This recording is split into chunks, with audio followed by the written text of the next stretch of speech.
देखिए तो गंगा जी की उत्पत्ति है भागवत में। सगर के 2 विवाह हुए थे, वैदर्भी और केशनी। सगर के कोई संतान नहीं थी, अपनी दोनों पत्नियों को लेकर के जंगल गए। भृगु जी ने उपाय बताया। सगर ने अपनी दोनों पत्नियों को लेकर के 100 वर्षों तक भगवान शंकर की उपासना की है। भगवान शंकर प्रसन्न हुए, बोले वरदान मांगो। तो सगर ने कहा महाराज मैं पुत्रवान हो जाऊं। भगवान ने कहा तथा तो इसके बाद वैदर्भी से कहा तुम मांगो। तो वैदर्भी ने कहा हमारे 60,000 पुत्र। इसके बाद दूसरी पत्नी से केशनी से कहा तुम मांगो। बोले मेरे 1 पुत्र पैदा हुआ। तीनों लोग वरदान लेकर के घर आए। वरदान लेकर के तीनों लोग घर आए और घर में आकर के जो बड़ी रानी थी उनके एक मांस का लोथड़ा पैदा हुआ। रोने लगी, हमने 100 वर्षों तक उपासना की और मेरी पैदा हुआ तो मांस का लोथड़ा पैदा हुआ। जब रोने लगी है उसी समय वशिष्ठ जी ने क्या किया है, 60,000 तांबे के घड़े बनवाए हैं। कितने? 60,000। उनमें घी भरवाया है और उस मांस के लोथड़े को तोड़ा है। उसमें 60,000 दाने निकले हैं और एक एक दाना एक एक घड़े में डाल दिया। घड़े को बंद कर दिया और 1 साल तक पुत्र कामेष्टि यज्ञ हुआ है। और जब घड़े खोले गए तो सब में एक एक पुत्र पैदा हुआ। ऐसे सगर के 60,000 पुत्र पैदा हुए थे। दूसरी रानी के 1 पुत्र पैदा हुआ। अब देखो, एक माँ के 60,000 और एक माँ के अकेला। और जिनके अकेले होते प्राय बिगड़े होते हैं। कोई भाग्यवान व्यक्ति है जिसका अकेला पुत्र और संस्कारित हो। न अकेले बच्चे प्राय बिगड़े होते हैं। क्यों? उनको तो ज्यादा सुविधाएं दी जाती हैं, उससे बच्चे हाथ से निकल जाते हैं। हम ये नहीं कहते बच्चों को सुविधाएं मत दो, प्रेम मत करो। ज्यादा सुविधा देने से, ज्यादा प्रेम करने से, ज्यादा दुलार करने से बच्चे अनुशासन से हाथ से निकल जाते हैं। अब एक माँ के 60,000 और एक माँ के अकेला, बिगड़े नहीं बिगड़ेगा। एक दिन क्या हुआ कि असमंजस ने किसी ब्राह्मण कन्या का हाथ पकड़ लिया। अयोध्या के ब्राह्मण लोग गए और जाकर के सगर से कहा हमें न्याय चाहिए। ब्राह्मण कन्या मां के समान होती है और क्षत्रिय पुत्र पुत्र के समान होता है। आपके पुत्र ने मेरी बेटी का हाथ पकड़ा, हमें न्याय चाहिए। जैसे ब्राह्मणों को रोते हुए देखा, सगर को दया आ गई और सगर ने ब्राह्मणों से माफी मांग करके कहा तुम घर जाओ, मैं अभी वशिष्ठ जी के पास जा रहा हूं और वशिष्ठ जी जो कहेंगे मैं अपने पुत्र को वही सजा दूंगा। क्या नियम था? अगर ब्राह्मण कन्या को कोई कुदृष्टि से देखता था तो जो गुरु जी कहेंगे मैं वो सजा दूंगा। क्यों? ब्राह्मण कन्या मां के समान होती है। सगर अपने गुरु वशिष्ठ जी के पास गए और जाकर के कहा गुरुदेव मेरे पुत्र ने इतना निकृष्ट कर्म किया है जो मैं बोल भी नहीं सकता हूं। मेरे पुत्र ने एक ब्राह्मण कन्या का हाथ पकड़ लिया। वशिष्ठ जी ने कहा एक काम करिए, उसे मृत्यु दंड दे दो, उसे आप मृत्यु दंड दे दो। सगर रोने लगे, महाराज पिता की आत्मा पुत्र होती है, इतना कठिन दंड, कठोर दंड हम दे नहीं सकते, इतना कठोर दंड हम दे नहीं सकते। वशिष्ठ जी ने कहा एक काम करिए। बोले क्या? जिस हाथ से ब्राह्मण कन्या पकड़ी उसका वही हाथ काट दो।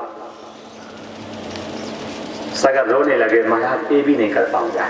ठीक है मेरे पुत्र ने गलती की है, ब्राह्मण कन्या का हाथ पकड़ा, मैं मानता हूं, लेकिन आप जो कह रहे हैं वो नहीं हो पाएगा क्योंकि मैं पिता हूं और एक पिता अपने पुत्र को इतना कठिन दंड दे। वशिष्ठ जी ने तो फिर एक काम करिए, उसे देश निकाला दे दो। ठीक महाराज मेरे पुत्र ने गलती की है, और उसको देश निकाला दे देंगे। सगर ने अपने पुत्र को नगर से निकाल दिया। शिक्षा लो, अगर संतान गलती करती है तो आप घर में रख रहे हो तो ध्यान रखना आप संतान को बिगाड़ रहे हो। अगर संतान गलती कर रही उसे घर से निकाल दो, और ध्यान रखना कभी ये चिंता मत लेना कि घर से निकल जाएगा कहीं मर ना जाए। समय आ जाएगा तो घर में भी नहीं बचेगा। ठीक, समय आ जाएगा तो घर में नहीं बचेगा, और समय नहीं है तो फिर जंगल में भी नहीं मरेगा। इंदिरा गांधी के पास हजारों की संख्या में अंगरक्षक थे नहीं, और जब समय आया तो बची क्या? राजीव गांधी, संजय गांधी, इंदिरा गांधी, इनके पास हजारों की संख्या में गणरक्षक थे, और समय आया तो अगर बची। जिस फूलन देवी के नाम से लोग थर थर कांपते हो, और जब समय आ गया तो क्या बची? अगर संतान गलती करती है उसे घर से निकालो, और मरने की टेंशन मत लेना। क्यों? जब समय आ जाएगा तो घर में भी कोई नहीं बचा पाएगा, और समय नहीं है तो जंगल में भी कोई नहीं मार पाएगा। अगर संतान गलती करती है तो आप उसे घर से निकालो, और अगर संतान गलती कर रही है तो आप घर में रख रहे हो तो संतान को बिगाड़ रहे हो। गुरु जी की बात मान करके सगर ने अपने पुत्र को निकाल दिया। जंगल में भूखा प्यासा घूमता रहता है। किसी ब्राह्मण को दया आ गई और ब्राह्मण ने अपने आश्रम में रख करके और नवाहन मंत्र की दीक्षा दे दी कि तुम माता जी की उपासना करो। बस ब्राह्मण ने उपाय बता दिया और अंशमान उपासना करने लगे। इधर अयोध्या के प्रजा ने सगर से कहा आप एक यज्ञ करो। अयोध्या की प्रजा की बात मान करके सगर ने एक अश्वमेघ यज्ञ किया, और उस यज्ञ का घोड़ा इंद्र ने पकड़ करके कपिल मुनि के आश्रम के पीछे बांध दिया, और जब तक घोड़ा आएगा नहीं यज्ञ की पूर्ण आहुति होगी भी नहीं। अगर आपने कोई संकल्प किया है और अगर वो संकल्प आप पूर्ण नहीं कर पाए, आप पहले मर गए तो आपकी सदगति नहीं होगी। कोई आपने संकल्प किया हो उस संकल्प को पूर्ण कर लेना, नहीं तो अगर संकल्प कर लिया और शरीर छूट गया तो हमारी सदगति नहीं होगी। सगर बहुत दुखी रहा करते हैं। पुत्रों ने दुख का कारण पूछा, तब बताया पुत्र मैंने एक यज्ञ किया था, उसका जब तक घोड़ा आएगा नहीं तब तक मेरी यज्ञ की पूर्णाहुति होगी नहीं। माता पिता के अधूरे संकल्प को पूर्ण करना पुत्र का कर्तव्य बनता है। ये पुत्र लोग घोड़ा खोजते खोजते कपिल मुनि के आश्रम गए, और जैसे महात्मा जी के पीछे घोड़े को बंधा हुआ देखा कि महलों में पलने वाले लोगों ने संत का अपमान किया। ये महाराज, ये शूर वंश का घोड़ा पकड़ने से पहले विचार तो कर लेते। ये शूर वंश का घोड़ा पकड़ने से पहले विचार तो कर लेते। जैसे ये बात कही विचार तो कर लेते। इन्होंने महात्मा का अपमान किया, महात्मा को क्रोध आया, अब क्रोध में आकर के उनकी ज्वाला 60,000 पुत्र के क्रोध से सब भस्म हो गए। इधर कह रहे हैं कि घोड़ा आया नहीं, राजा को बड़ी चिंता रहती है। इधर असमंजस ने ब्राह्मणों की कृपा से माता जी की उपासना की है, इसने अपने किए हुए पापों के प्रायश्चित किया है। उसी से वशिष्ठ जी की प्रेरणा मिली है। असमंजस को बुलाया गया है अयोध्या। असमंजस ने आकर के गुरु जी को पिताजी को प्रणाम किया है, फिर पिताजी का उदासी का कारण पूछा है, तब पिताजी ने सारी बात बताई है। असमंजस ने कहा पिताजी ठीक है, तुम्हारे अधूरे संकल्प को मैं पूर्ण करूंगा। ये घोड़ा खोजते खोजते कपिल मुनि के आश्रम गए हैं। इन्होंने जाकर के महात्मा जी से माफी मांगी है, महाराज आप ब्राह्मण हैं, मैं क्षत्रिय हूँ, आप तपस्वी हैं, हम साधारण हैं, आप बड़े हैं, हम छोटे हैं, आपने घोड़ा क्यों पकड़ा? देखो, महलों में रहने वाले ने संत का अपमान किया है और जंगल में रहने वाले ने संत का सम्मान किया है।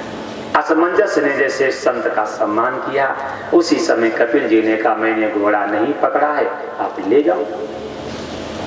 असमंजस ने कहा अगर आपने घोड़ा नहीं पकड़ा तो घोड़ा पकड़ा किसने? कपिल जी ने मन में विचार किया, अगर मैंने बता दिया कि घोड़ा इंद्र ने पकड़ा है तो सगर बलवान का इंद्र को मार ना दे। आपके बताने से अगर किसी के प्राण जा रहे तो आप उसका नाम मत उठाना। कपिल जी ने घोड़ा मिल गया, बोले हाँ जाइए, किसने पकड़ा, क्यों पकड़ा, ये व्यर्थ के काम में समय बर्बाद मत करिए। घोड़ा लेकर के जब चलने लगे तो जहां इनके भाई जल करके राख हुए थे, राख के ऊपर जब पैर पड़ा तो रोने की आवाज आई, भैया मेरा कल्याण करवा दो, भैया मेरा उद्धार करवा दो, भैया मेरी मुक्ति करवा दो। असमंजस ने जाकर के पूछा जाकर के कपिल जी से कि महाराज मैं जा रहा था कि रात की ढेरी पे पैर पड़ा, रोने की आवाज आ रही। तब कपिल जी ने बताया तुम्हारे 60,000 भाई जो हैं हमारे क्रोध से भस्म हो गए। आपके 60,000 भाई हमारे क्रोध से भस्म हो गए, वो सब प्रेत बने। बोले मेरे भाइयों का उद्धार कैसे होगा? तब कपिल जी ने बताया यावत अस्तु मनुष्यस्व गंगा कोश तिष्ठति तावत वर्ष सहस्त्राणि विष्णु लोके सा गच्छति। जब तक मनुष्य की अस्थियां गंगा जी में रहती हैं तावत वर्ष सहस्त्राणि उतने 1000 वर्षों तक जीव वैकुंठ में वास करता है। घर में आए, घोड़ा लाए हैं, यज्ञ की पूर्णाहुति हुई है, संत महात्माओं की विदाई हुई और इसके बाद असमंजस ने अपने पिता को भाइयों का मरना बताया है। अगर घर में कोई यज्ञ हो रहा है, कथा हो रही हो, यज्ञ हो रहा हो, कन्या का विवाह हो, तो अगर परिवार में कोई अशुभ घटना घट गई है तो हमें बताना नहीं चाहिए। पहले कन्या की विदाई हो जाने दो, यज्ञ की पूर्णाहुति हो जाने दो और कथा विराम हो जाने दो, इसके बाद वो अशुभ सूचना बतानी चाहिए। बीच में बताओगे तो रंग में भंग हो जाएगा। जब यज्ञ की पूर्णाहुति हो गई, ब्राह्मण लोग चले गए, तब असमंजस ने अपने पिता को अपने भाइयों का मरना बताया कि ऐसे ऐसे मेरे भाई लोग कपिल मुनि के क्रोध से भस्म हो गए। उपाय बताया गंगा जी आवे तो उनका उद्धार होगा। अगर पिताजी के अधूरे संकल्प को पूर्ण करने में अगर पुत्रों की मृत्यु हो गई है तब पिता की जिम्मेदारी बनती है कि अपने पुत्रों की सदगति करवावे। सगर जंगल में तपस्या करने गए, शरीर छूट गया, गंगा के दर्शन नहीं हुए। सगर के पुत्र असमंजस गए, शरीर छूट गया, दर्शन नहीं हुए। असमंजस के पुत्र अंशुमान जंगल तपस्या करने गए, शरीर छूट गया, दर्शन नहीं हुए। अंशुमान के पुत्र दिलीप जंगल में तपस्या करने गए, प्राण छूट गए, दर्शन नहीं हुए। और उनके पुत्र भगीरथ जी जंगल में गए। 5 पीढ़ी की तपस्या है, सगर, असमंजस, अंशुमान, दिलीप और भगीरथ। भगीरथ जी ने तपस्या की है, गंगा जी प्रसन्न हुई हैं और कहा माँ मेरे पितरों का उद्धार कर दो। गंगा जी ने मना कर दिया है कि मैं पृथ्वी पे जाऊंगी नहीं, क्योंकि हमें पापी, क्रोधी, लोभी स्नान करके मुझे अशुद्ध कर देंगे। भगीरथ जी ने कहा माँ अगर पापी लोग आप में स्नान करेंगे तो पूर्णात्मा भी तो स्नान करेंगे। अगर लोभी व्यक्ति आप में स्नान करेंगे तो दानी भी तो नहाएंगे। अगर ब्रह्मचारी लोग स्नान करेंगे तब ब्रह्मचारी भी तो नहाएंगे। आप माँ हैं, आपकी जिम्मेदारी बनती है कि अपने पुत्रों का उद्धार करो।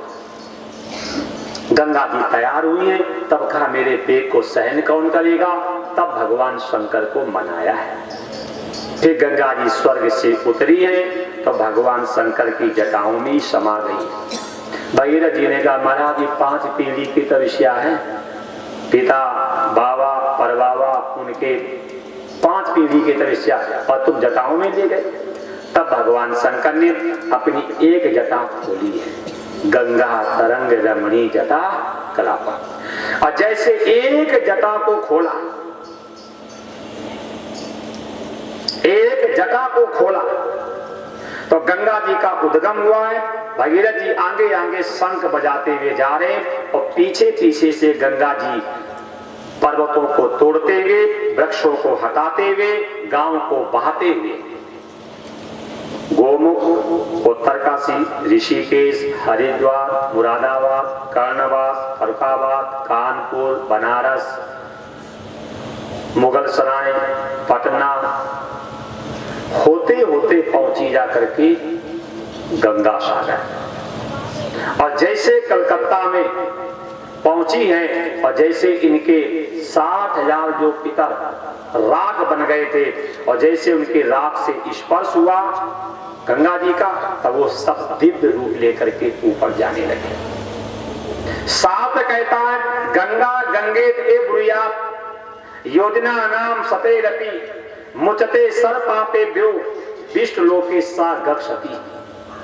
जो घर में स्नान करते समय कहता हे मां गंगे, हे मां गंगे, गंगा गंगेत ए ब्रूयात योजना नाम सतेरपि 100 योजन दूर मुचते सर पापे व्यो, उसके सारे पाप नष्ट हो जाते और अंत में वो विष्णु लोक जाता है। इतनी गंगा जी की महिमा है। और जैसे गंगा जी का स्पर्श हुआ तो उनके 60,000 भाइयों का प्रेत योनि से मुक्ति हो गई। जैसे विमान पे बैठ के ऊपर जाने लगे तो उसी समय का भगीरथ तुम्हारे उद्यम से मेरा उद्धार हुआ, इसलिए मैं आशीर्वाद देता हूँ आज से गंगा का नाम रहेगा भागीरथी गंगा। क्या शिक्षा मिली? हम भी कोई ऐसा काम करें जो मेरा नाम हो और मेरी जिम्मेदारी बनती है कि अपने पितरों का कल्याण उद्धार करो।